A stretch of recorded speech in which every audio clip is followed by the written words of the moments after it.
Hi, good morning po. Para may iba naman, mag-voice over muna tayo.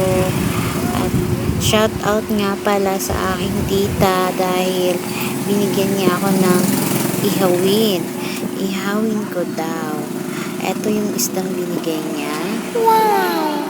At hindi ko siya iihawin dahil meron po akong mantika. Prepretuhin na lamang po ito. Kasi mas gusto ko po siyang prito dahil ito po ay buyos. Opo, buyos po ito kung tawagin dito sa amin. At masarap po itong istang to. Kahit paksiwin mo, masarap din po ito. Ayan. Salamat dito sa isda. At ito nga pala, nililinisan ko na. Ayan, hindi ko masabi. Gusto kong sabihin. Ayan, nililinisan ko na yung buyos kung tawagin namin.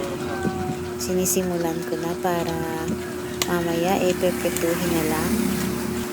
Ginamitan ko nga pala yan ng kutsara para pangtanggal ng kaliskis. At medyo matigas po yung kaliskis niya.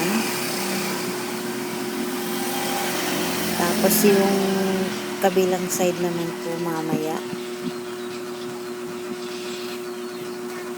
Ayan, kabilang side. May part po dyan na kinamay ko na dahil medyo matigas. At yan lamang po. Salamat sa panonood.